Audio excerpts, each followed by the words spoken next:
After the great flood, as described in the biblical narrative, the waters receded, the land dried, and Noah and his family repopulated the earth.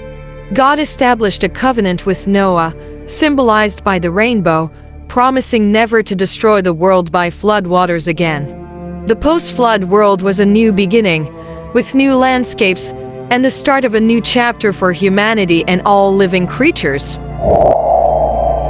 Now these are the generations of the sons of Noah, Shem, Ham, and Japheth, and unto them were sons born after the flood.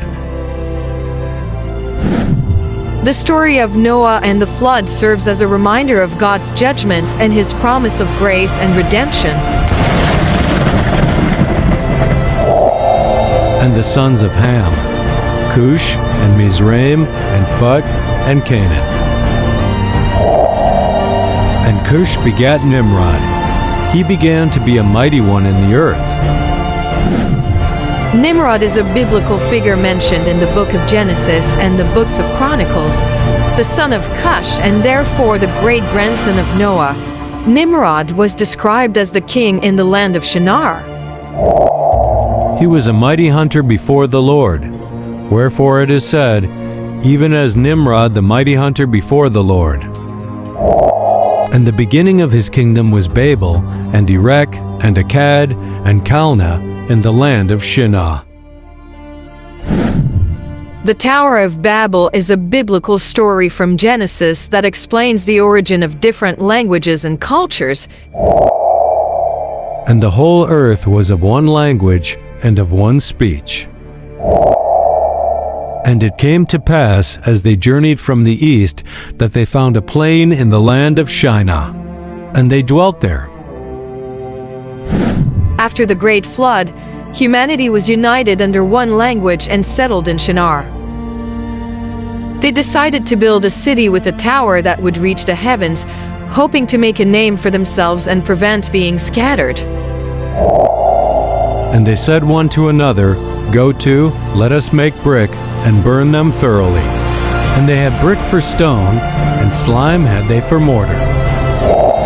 And they said, Go to, let us build us a city and a tower, whose top may reach unto heaven.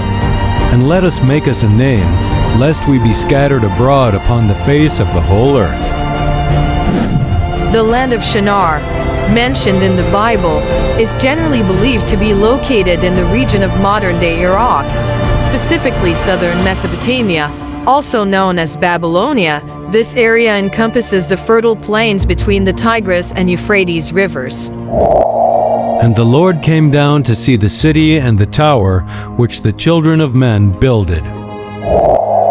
And the Lord said, Behold, the people is one, and they have all one language. And this they begin to do, and now nothing will be restrained from them which they have imagined to do.